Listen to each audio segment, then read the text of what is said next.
melodramatic now. I mean, they're straight out lies. You weren't in hospital. You're claiming you were. You claimed you died twice. You didn't. You claimed you had 2 cardiac arrests. You didn't. That's not melodramatic. That's straight out lying. It is. Extraordinary lies. And if you lie about that and you go to those extraordinary lengths to create the story around that lie, how can we believe anything you say now? Tara, I have lost everything and I'm not here to regain it. But when you hit rock bottom, there is only an opportunity to be honest and to heal and to apologise. And I'm here to do that. There is no reason for me to lie, and it's not something I want to be doing either.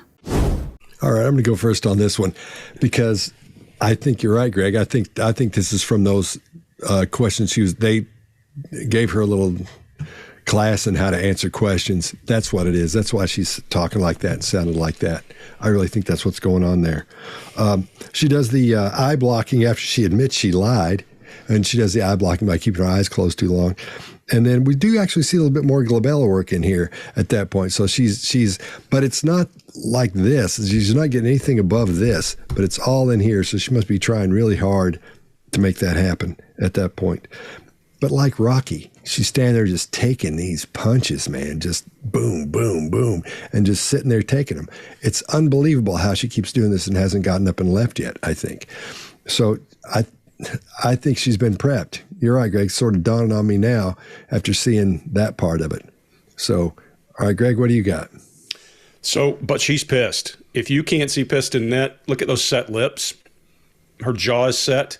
Her chin is down at one point. Her left brow goes up. She shows concern in here, and she's got asymmetry in her mouth as she's looking at her. That set jaw and that respiration increase, and then the eye blocking.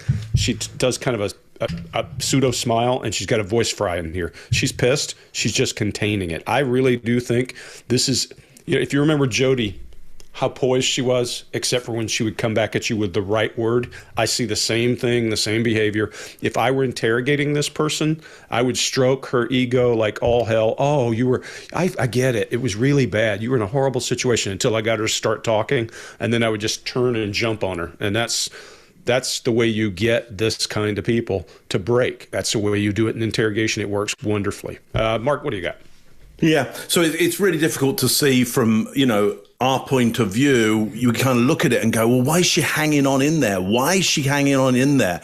Well, I would suggest her whole idea of herself hinges on this idea of the cancer and everything around it.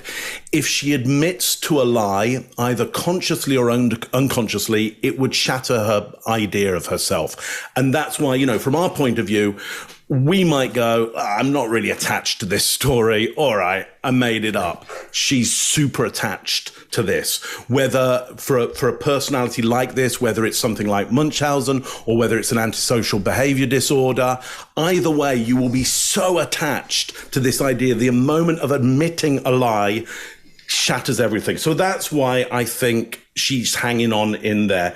There's no reason for me to lie. It's not something I want to be doing is an interesting, though, way of phrasing it, because it doesn't ever say that she isn't lying. And it doesn't ever say, I'm telling you the truth. I would want to hear from her, I'm telling you the truth, or I'm not lying. What she says is, there's no reason for this, and I'd never want to do it, which doesn't mean she isn't doing that right now. Chase, what do you got on this one? So I have a friend and a colleague in the Department of Defense. Her name is Amy. And I trained her maybe 7-8 years ago and several times. And she commented on one of our YouTube videos one time. And she said, Chase, you've been saying this for years. And someone responded to her like, I'm sorry, the behavior panel only started a year ago. In all caps, that's not possible. So I say that because all of us exist outside of your iPad or outside of YouTube. We're real humans. And all of us have probably collectively interviewed tens of thousands of people. And I say this to say I'm willing to bet that none of us have ever heard anyone say lying is not something they want to be doing. Those words. Lying is not something I want to be doing in any interview I've ever experienced. And we've done quite a bit in some unusual circumstances. But that's all I got. My favorite one I ever had, Chase, was lying's not something I'm comfortable with. Well, good, because you're not good at it either. Melodramatic now. I mean, they're straight out lies. You weren't in hospital. You're claiming you were. You claimed you died twice. You didn't. You claimed you had 2 cardiac arrests. You didn't. That's not melodramatic. That's straight out lying. It is. Extraordinary lies. And if you lie about that and you go to those extraordinary lengths to create the story around that lie, how can we believe anything you say now? Tara, I have lost everything and I'm not here to regain it.